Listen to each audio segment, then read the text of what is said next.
بسم اللہ الرحمن الرحیم۔ میرے شوہر پیشے کے لحاظ سے وکیل تھے جو وکالت سے اتنا کما لیتے تھے کہ ہماری گزر بسر آسانی سے ہو جاتی تھی، لیکن وہ اپنے پیشے میں آگے ترقی نہ کر سکے۔ یہ بات نہیں کہ ان میں قابلیت کی کمی تھی، وہ بہت قابل آدمی تھے اور اعلیٰ درجے کے وکلاء میں ان کا شمار ہوتا تھا، لیکن کچھ بری عادتوں نے ان کو ترقی کے مراحل طے نہ کرنے دیے۔ جنید سے میری شادی اسی وجہ سے ہوئی تھی کہ شروع میں وہ ایک ہونہار وکیل تھے۔ پاپا کا خیال تھا یہ شخص بہت جلد ترقی کر کے اعلیٰ مقام پر ہوگا، لیکن ایسا نہ ہو سکا۔ جو ہی ان کی وکالت چمکی، کچھ غلط قسم کے دوستوں نے انہیں گھیر لیا اور وہ سیدھی راہ سے بھٹک گئے۔ شراب نوشی اور رقص و سرور کے ایسے رسیا ہوئے کہ صبح جو کماتے رات کو کسی رقاصہ پر وار کر آ جاتے۔ ایسے لوگ بھلا کیوں کر ترقی کی بلندیوں تک پہنچ سکتے ہیں جو ابتدا میں ہی ٹھوکر کھائیں۔ ہمارے اب 3 بچے ہو گئے تھے مگر وہ نہ سدھرے۔ رات بھر غلط محفلوں میں جاگنے کی وجہ سے صبح دیر تک سوتے رہتے اور جب بیدار ہوتے تو نشہ ٹوٹ رہا ہوتا۔ تب اس قابل نہ رہتے کہ وقت پر کورٹ جا کر اپنے موکلان سے انصاف کر سکیں جو ان کو فیس دیتے تھے اور ہمارے بچوں کے رزق روزی کا ذریعہ تھے۔ میں جنید کو بہت سمجھاتی کہ ابھی بچے چھوٹے ہیں، ان کے اخراجات کم ہیں، جب یہ بڑے ہو جائیں گے تو خرچے بڑھ جائیں گے، ہمیں انہیں اعلیٰ تعلیم دلوانی ہے۔ اچھے تعلیمی اداروں میں پڑھائی کے اخراجات کیسے برداشت کریں گے؟ خدا را سنبھل جائیے، ابھی وقت ہے، آگے چل کر مشکلات بڑھیں گی۔ جب ساکھ خراب ہو جاتی ہے تو کوئی ایسے وکیل کو کیس دینا پسند نہیں کرتا۔ میرے سمجھانے کا ان پر کوئی اثر نہ ہوتا۔ نتیجہ یہ نکلا کہ رفتہ رفتہ وہ اپنے پیشے سے آؤٹ ہو گئے۔ اب ہمارا گزارا ان مکانات اور دکانوں کے کرایوں پر ہونے لگا جو میرے سسر وراثت میں چھوڑ گئے تھے۔ وقت تیزی سے گزرتا جا رہا تھا۔ بچوں کے اسکول سے کالج پہنچنے تک جنید کی صحت نے جواب دے دیا۔ شراب نوشی نے ان کے جگر کو بالکل ختم کر دیا تھا۔ بالآخر وہ زندگی کی بازی ہار گئے۔ ہم ان کی کمائی سے تو محروم تھے ہی، میرے بچے اب باپ کے سائے سے بھی محروم ہو گئے۔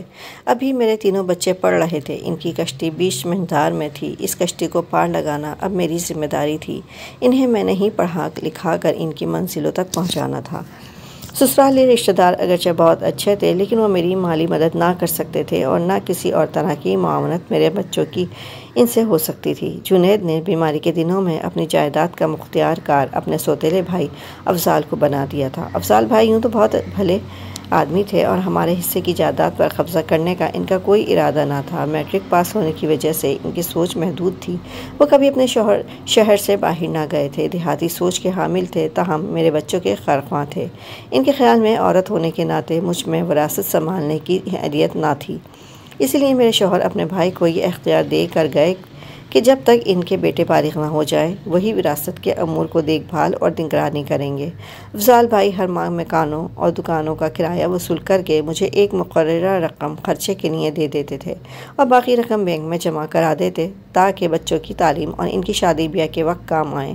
اگر تعلیم مکمل کرنے کے بعد کوئی کاروبار کرنا چاہے تو میرے بیٹے کر سکیں۔ یہ میرے دیور کی اچھی سوچ تھی، لہٰذا میں بھی کم پیسوں میں گزارا کر رہی تھی۔ کبھی ان سے شکوہ نہ کیا کہ ہماری ضروریات سے کم رقم دیتے ہو، بمشکل گزارا ہوتا ہے۔ افضال بھائی کہتے تھے، بھابھی آپ اور آپ کے بچوں کے بھلے کی خاطر کفایت شعاری کرتا ہوں، بچے نہ سمجھ ہوتے ہیں، یہ تم سے طرح طرح کی فرمائشیں کریں گے اور پھر ان کی فرمائشیں بڑھتی جائیں گی۔ میں افضال بھائی سے الجھتی نہ تھی، ہمارا گھر بھی ان کے گھر کے برابر میں تھا۔ یوں کہنا چاہیے کہ ان لوگوں کی سہارے بیوگی کے دن عزت سے کاٹ رہی تھی اور کسی کو ہماری طرف ٹیڑھی نظروں سے دیکھنے کی جرات نہ ہوتی تھی۔ میرے بچوں کو بھی چچا کا ڈر رہتا تھا۔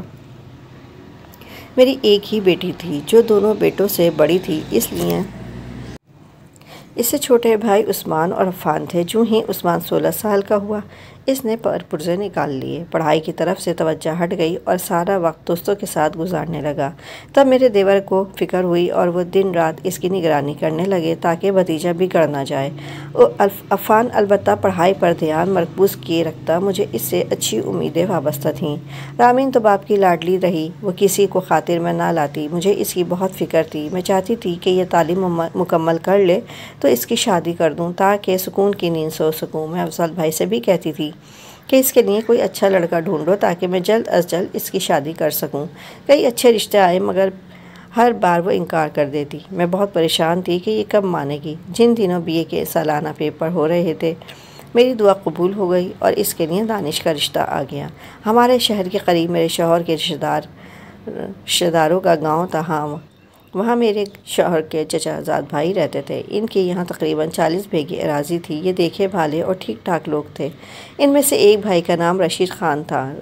دانش اسی کا بیٹا تھا۔ اگرچہ ان لوگوں کا ہمارے گھر بہت کم آنا ہوتا تھا، لیکن یہ اطمینان تھا کہ یہ لوگ غیر نہیں ہیں، کیونکہ اجنبیوں سے رشتہ ناطے جوڑنا بھی دل گردے کا کام ہوتا ہے کہ انجان لوگ ہوتے ہیں، بات کے برتاؤ کا پتہ نہیں ہوتا۔ دانش خوش شکل اور تعلیم یافتہ تھا۔ قبل ازیں جتنے رشتے آئے مجھے سب میں یہ رشتہ مناسب لگا تھا۔ رامین نے بھی انکار نہ کیا تو میں نے اللہ کا شکر ادا کیا۔ جانتی تھی میری بیٹی لاڈلی اور الگ مزاج کی ہے، اس پر زبردستی کا کوئی فیصلہ مسلط نہیں کیا جا سکتا۔ وہ شادی تبھی کرے گی جب اس کی مرضی ہوگی۔ وہ کسی اور کی پسند کا لباس بھی قبول نہ کرتی تھی تو شریک زندگی کے معاملے میں کسی اور کی پسند پر کیسے انحصار کر سکتی تھی؟ وہ پسند اور ناپسند کے معاملے میں دو ٹوک تھی۔ دانش کا نام لیا تو فوراً ہاں کہہ دی۔ میری خوشی کا ٹھکانہ نہ رہا کہ چلو اس نے رشتہ تو منظور کیا۔ اس طرح میری بڑی الجھن سلجھ گئی۔ عثمان اور عفان نے بھی اس رشتے پر کوئی اعتراض نہیں کیا تو میں نے ہاں کہہ دی۔ اس کے بعد دانش ہمارے گھر آنے جانے لگا۔ وہ ہمارے گھر کے ماحول کا اندازہ کرنا چاہتا تھا اور میں بھی اس کی آؤ بھگت کرتی کہ اس سے بات چیت رہے تاکہ ذہن پڑھ سکوں، اس کے خیالات سے آگاہی ہو۔ رفتہ رفتہ اندازہ ہو گیا کہ دانش ایک اچھی طبیعت کا مالک انسان ہے۔ اس کے مزاج میں لچک تھی اور وہ سمجھوتے کرنے کی صلاحیت رکھتا تھا۔ ہنسمکھ، خوش مزاج اور خوش اخلاق تھا۔ اسے محنت کے ذریعے ترقی کرنے اور زندگی میں کچھ کر دکھانے کی امنگ تھی۔ سوچتی تھی میری خوش قسمتی ہے کہ ایسا سلجھا ہوا تعلیم یافتہ لڑکا میرا داماد بننے جا رہا ہے، لیکن انسان کا کچھ پتہ نہیں چلتا کہ اللہ کی اس مخلوق کو بدلتے دیر نہیں لگتی۔ یہ دو بھائی تھے۔ بڑے بھائی کا نام سعد خان تھا۔ اس نے اپنے والد کی وفات کے بعد اپنے خاندان کا بہت خیال رکھا۔ زمینوں کا سارا انتظام وہی سنبھالتا تھا۔ اسی نے دانش کو گاؤں سے بڑے شہر تعلیم کے لیے بھیجا اور تمام خرچہ اٹھایا۔ دانش کے گھر والے سعد کی ہر بات مانتے تھے۔ ہم سے رشتہ جوڑنے میں بھی سعد ہی پیش تھا۔ وہ دن آ پہنچا جب میری بیٹی دلہن بن کر گاؤں کی حویلی میں چلی گئی۔ سسرال میں اس کی بہت عزت اور پیار ملا۔ وہ بہت خوش تھی، پڑھی لکھی اور خوبصورت تھی، اس وجہ سے بھی سسرال میں اس کی قدر و منزلت تھی۔ لیکن ایک وجہ بھاری جہیز بھی تھا جو رامین کو اس کے چچا نے شادی کے موقع پر دیا تھا۔ 2 ٹرک بھر کر فرنیچر اور تمام ضروری سامان دیا تھا۔ شادی بھی خوب دھوم دھام سے کی کہ دانش کے گاؤں والے اش کر اٹھے تھے۔ میں اپنے دیور کی کفایت شعاری اور دور اندیشی کی قائل ہو گئی کہ انہوں نے کتنے صحیح موقع پر بچت کردہ سرمائے کو خرچ کیا تھا۔ بھتیجی کی شادی میں زیورات، قیمتی جوڑے، غرض کسی شے کی کمی نہ ہونے دی تھی۔ یہی وجہ تھی کہ بھاری جہیز کی وجہ سے وہ لوگ میری بیٹی کو سر آنکھوں پر بٹھا رہے تھے۔ سسرال میں اس کی عزت و احترام بڑھ گیا تھا۔ بظاہر یہ لوگ لالچی نہ تھے، لیکن جلد ہی ان کی یہ حقیقت ہم پر آشکار ہو گئی کہ ان لوگوں کی نظریں ہماری جائیداد پر لگی ہیں۔ ابھی شادی کو 6 ماہ بھی نہ گزرے تھے کہ انہوں نے رامین کو کہنا شروع کر دیا کہ اپنی امی سے کہو تمہارے حصے کی جائیداد تمہیں دے دیں۔ پہلے تو رامین سمجھی وہ ایسے ہی کہہ رہے ہیں، لیکن ان لوگوں کا مطالبہ بڑھتا گیا اور رویہ بھی ظالمانہ ہو گیا تو اسے مجھے بتانا پڑا۔ میں نے کہا رامین بیٹی، جمعہ 8 دن بھی نہیں ہوئے ہیں تمہاری شادی کو، ان لوگوں نے جائیداد کے حصے کے لیے تم کو ستانا شروع کر دیا ہے۔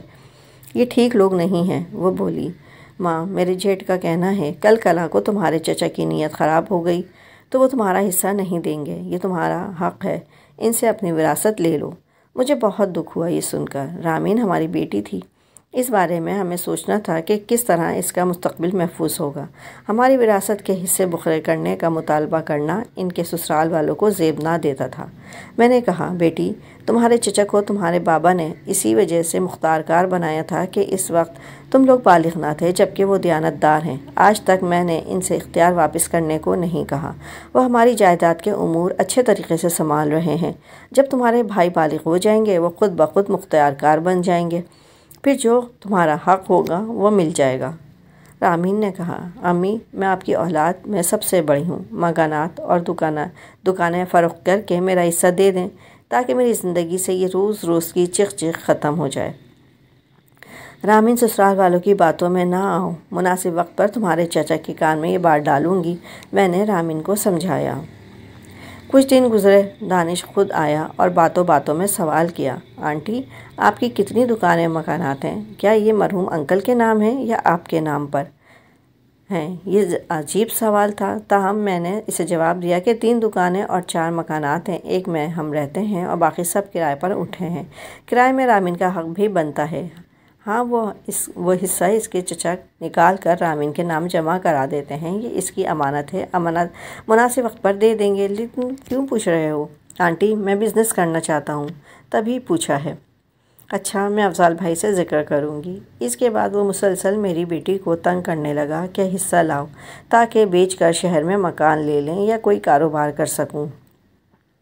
پہلے تو رامین برداشت کرتی رہی، لیکن جب دانش کا مطالبہ برداشت سے باہر ہو گیا تو میری بیٹی نے رو کر التجا کی، امی اپنی زندگی میں میرے حصے کا فیصلہ کر دیں تاکہ میں سکون سے جی سکوں۔ یہ لوگ وراثت میں میرا حصہ لیے بغیر چین سے نہ بیٹھیں گے۔ عجیب بات ہے دانش کی، اپنے حصے کی زمین کافی ہے، کروڑوں کی ہے، چاہے تو اس کو بیچ کر کاروبار کر سکتا ہے۔ بیٹی کے مجبور کرنے پر میں نے دوبارہ افضال بھائی سے بات کی۔ انہوں نے کہا، بھابھی ہم رامین کا حصہ اس کو ضرور دیں گے، لیکن ان لوگوں کے حوالے نہیں کریں گے۔ پتہ نہیں آگے رامین کے ساتھ یہ لوگ کیا کریں، خدا نہ کرے اس پر کبھی برا وقت آئے تب وہ کیا کرے گی۔ اگر ہم نے رامین کے حصے کی جائیداد اس کے حوالے کر دی تو یہ اگلے دن بیچ کر برابر کر دیں گے۔ اس بیچاری کو خالی دامن کیا تو وہ کیا کرے گی؟ سوچئے ذرا، اس کا حصہ آپ فی الحال اپنی تحویل میں رکھیں، جب رامین صاحب اولاد ہو جائے گی تب دے دینا۔ دیور کی بات معقول تھی، بیٹی کے سسرالی مجھے معقول لوگ نہ لگ رہے تھے۔ میں نے رامین کو بتا دیا کہ تمہارے چچا ابھی بٹوارے کے حق میں نہیں ہیں، تمہیں تھوڑا صبر کرنا پڑے گا۔ اب ادھر سے دھمکیاں ملنے لگیں، اگر رامین کا حق اس کو ابھی نہ دیا گیا تو ہم طلاق دے کر اسے چلتا کر دیں گے۔ میں خاموش تھی اور یہ بات منہ سے نہ نکالنا چاہتی تھی۔ دیور سے دبے لفظوں کہتی تھی کہ بیٹی کا حق ہے، کل بھی دینا ہے تو آج رامین کا جو حصہ بنتا ہے اسے دے دو، کل جانے کیا ہو۔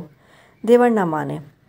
میرے بیٹوں نے بھی کہا کہ ابھی ہم کو تعلیم مکمل کرنے دیں، اس کے بعد جائیداد کے حصے کرنے کا سوچیں گے۔ جب مرد ایک زبان ہو گئے مجھے خاموش ہونا پڑا، لیکن داماد اور اس کے گھر والے خاموش نہ بیٹھے۔ انہوں نے میری بیٹی کی زندگی اجیرن کر کے رکھ دی۔ رامین جب میں کے آتی اس کی آنکھیں سوجی ہوتیں اور بدن پر مار پیٹ کی وجہ سے نیل پڑے ہوتے تھے۔ وہ رو رو کر کہتی تھی، امی خدا کے لیے چچا کو سمجھاؤ وہ میرا حصہ دے دیں، نہیں تو میرا گھر اجڑ جائے گا۔ ایک دن افضل بھائی نے کہا، اگر بھائی کے نام پر جائیداد ہوتی تو میں کب کا فیصلہ کر چکا ہوتا، لیکن یہ جائیداد وہ آپ کے نام کر گئے ہیں اور آپ حیات ہیں، اب جیسا چاہیں طے کر لیں، میں بس کرایہ داروں کے امور سنبھالنے میں آپ کا معاون رہوں گا۔ البتہ جس گھر میں آپ لوگ رہ رہے ہیں یہ جنید بھائی کے نام ہے، آپ جو فیصلہ کریں گی مجھے اعتراض نہیں ہوگا۔ ابھی تک رامین اور اس کے سسرال والوں کے معاملات سے میں نے اپنے دونوں بیٹوں کو دور رکھا تھا۔ بالآخر عثمان سے کہنا پڑا کہ دانش اور اس کے گھر والے رامین سے ایسی بات کر رہے ہیں۔ وہ یہ سن کر چراغ ہو گیا، بولا، وہ کون ہوتے ہیں ہماری ذات کے حصے بکھرے کرنے کا مطالبہ کرنے والے؟ جب ہماری منشا ہوگی اپنی بہن کو دے دیں گے، یہ رامین کا حق ہے، ان کا نہیں ہے۔ بیٹا، بچیوں کی سسرالیوں کا ان معاملات سے کچھ نہ کچھ تعلق ہوتا ہے۔ اگر ہم وقت پر اپنی بیٹی کو اس کا حق دے دیں تو سسرال میں اس کی قدر و منزلت بڑھ جائے گی، وہ سکون کی زندگی بسر کر سکے گی۔ امی آپ کتنی بھولی ہیں، ایسے لوگ کبھی کسی کو سکون سے رہنے نہیں دیتے۔ ان کے عزائم ٹھیک نہیں ہیں، انہوں نے رامین سے نہیں اس کی جائیداد سے شادی کی تھی۔ میں کبھی اجازت نہ دوں گا کہ میری بہن کی سیکورٹی کو آپ داؤ پر لگائیں۔ ہر کسی کی اپنی سوچ تھی، میں بے بس اور مجبور تھی۔ مجھے بس یہی فکر تھی، کسی صورت رامین خوش رہے اور اس کا گھر آباد رہے۔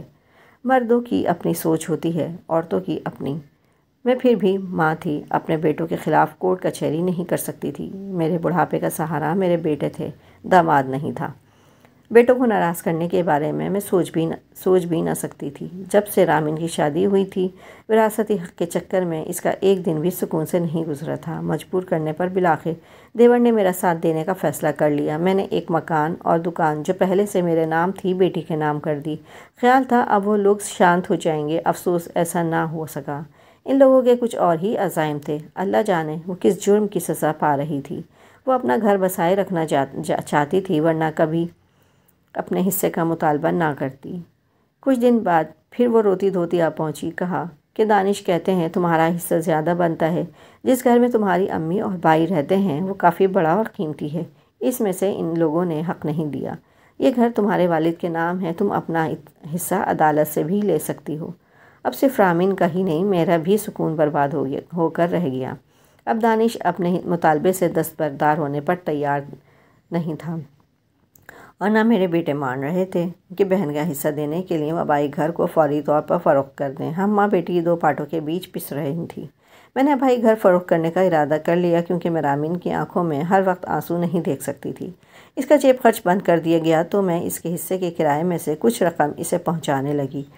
اس پر بیٹوں کے دل میں میرے لیے خفگی آ گئی کیونکہ جائیداد جلد فروخت کرنے پر قیمت پوری نہ ملی تھی۔ افضال بھائی نے بھی دانش کو سمجھایا کہ اب مطالبات ختم کرو، آنٹی حیات ہیں، وہ ابائی گھر سے نکلیں گی تو کہاں جائیں گی؟ جب مکمل بٹوارا ہوگا جو کمی بیشی ہوگی آپ کی بیوی کو مل جائے گی۔ فیصلہ امی پر چھوڑ دیں، انشاءاللہ آپ لوگ خسارے میں نہ رہیں گے۔ فی الحال ایک مکان اور دکان سے کام چلائیں۔ دانش کو میرے بڑھاپے کے مسائل کی بالکل پرواہ نہ تھی۔ ایک مکان اور ایک دکان لے کر بھی اسے چین نہ آیا۔ اس نے میری بیٹی کا حصہ عرصہ حیات تنگ کر دیا، مکان اور دکان بیچ دیا اور سرمایہ سے بزنس کیا جس کا اسے تجربہ نہ تھا، اور سارا سرمایہ ضائع ہو گیا تو گھر میں چیخ چیخ اور بڑھ گئی۔ پہلے رامین بھائیوں کو الزام دیتی تھی، اب اسے معلوم ہو گیا وہ اور چچا صحیح سوچ رہے تھے۔ دانش اور اس کے گھر والوں کو رامین سے زیادہ اس کی جائیداد ہتھیانے میں دلچسپی تھی۔ اب یہ وراثتی حق میری بیٹی کے لیے ایک پھنکارتا ہوا سانپ بن چکا تھا۔ اللہ نے رامین کو اب تک اولاد کی نعمت سے نہیں نوازا تھا۔ دانش کے گھر میں اسے کسی قسم کی سیکورٹی نہ تھی۔ یہ لوگ خود زرعی اراضی اور جائیداد کے مالک تھے، لیکن جائیداد بیچنے کے بجائے میری بیٹی کے حصے کی جائیداد پر نظریں گاڑے ہوئے تھے۔ باپ نہ رہے تو بیٹی بیچاری بے کس و بے بس ہو جاتی ہے۔ چچا کو وہ لوگ گردانتے نہ تھے۔ دونوں لڑکے ابھی طالب علم تھے، تبھی سسرالیوں کی بن آئی تھی۔ وہ ہر طرح سے رامین کو دبانے اور تنگ کر کے اپنا مفاد تلاش کر رہے تھے۔ ہماری شہری جائیداد تھی، یہاں مکانات بہت مہنگے تھے کیونکہ ہمارے مکانات کی مکانیت بہت زیادہ تھی، لیکن میرے لیے تو یہ اثاثہ مصیبت ہی ثابت ہوا۔ بیٹی کیا بیاہی لالچی لوگوں نے سکون لوٹ لیا۔ اللہ ایسے سسرال کسی لڑکی کو نہ دے۔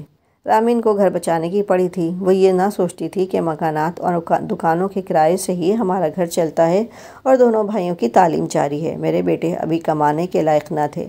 جب تک کمانے کے لائق نہ ہو جاتے ہمیں اپنی جائیداد کے کرایوں پر ہی انحصار کرنا تھا۔ بیٹی نے مجھے مجبور کر دیا، بالآخر جائیداد فروخت کر کے اس کا حصہ دینا پڑا اور باقی رقم سے اپنے لیے چھوٹا گھر خرید لیا۔ عثمان اور عفان نے بھی اپنا اپنا حصہ رقم کی صورت لے لیا اور بینک میں جمع کرا دیا۔ جائیداد بکتی ہے تو لگتا ہے بڑے منافع سے بکی ہے، بہت روپیہ حاصل ہوا ہے، اس رقم سے یہ کریں گے وہ کریں گے، لیکن فراست سے کام نہ لیا جائے تو یہ رقم کے ضائع ہونے کا امکان بڑھ جاتا ہے۔ بڑے بیٹے نے بزنس کا سوچا اور بغیر تجربے کے سرمایہ لگا دیا۔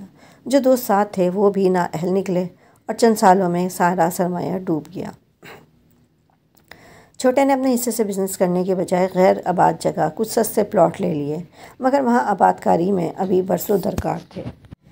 فی الحال تو آمدنی کا کوئی ذریعہ نہ رہا۔ رہنے کے لیے جو مکان میں نے خریدا تھا اس کی اوپری منزل کرائے پر دے کر کچن کے خرچے پورے کرتی اور دونوں بیٹے نوکری کی تلاش میں مارے مارے پھرنے لگے۔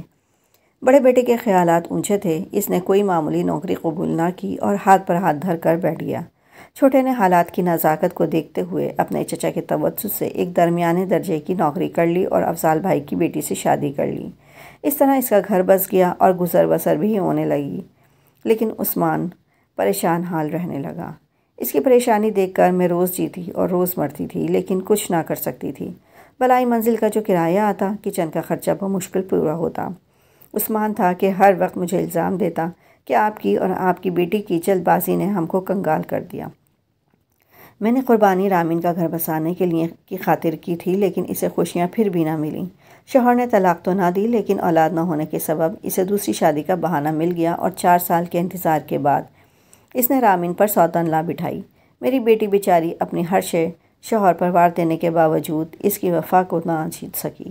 سوتن کے بچے ہو گئے تو اس کا راج ہو گیا، وہ مہرانی اور یہ نوکرانی بن گئی۔ وہ اب کوڑی کوڑی کے لیے ان لوگوں کی محتاج تھی، سخت ناخوش رہتی تھی، کہتی کہ ماں ایسے گھر کو آباد رکھنے کے لیے قربانیاں دینے کے بجائے آپ کا کہا مان لیتی، اس لالچی انسان کو چھوڑ دیتی، کم از کم آج میرے حصے کی جائیداد تو میرے کام آتی۔ بھائی بھی ناراض نہ ہوتے۔ میرے دونوں بیٹے یہی سمجھتے تھے کہ یہ سب بربادی رامین کی وجہ سے ہوئی ہے۔ وہ نہ شوہر کی ہم زبان ہوتی اور نہ ہماری جائیداد مٹی میں ملتی۔ آج ہم بھی عزت کی زندگی بسر کر رہے ہوتے اور کوڑی کوڑی کے محتاج نہ ہوتے۔ بے شک بیٹی کا شرعی حق اسے ضرور دینا چاہیے، لیکن لالچی داماد اور اس کے گھر والوں کے ہاتھوں میں اس کی وراثت نہیں سونپ دینا چاہیے، ورنہ بیٹی کا حال وہ ہو سکتا ہے جیسا میری رامین کا ہوا۔ اگر آپ کو میری یہ کہانی پسند آئی ہو تو لائک اور سبسکرائب کر دیجیے گا۔ شکریہ۔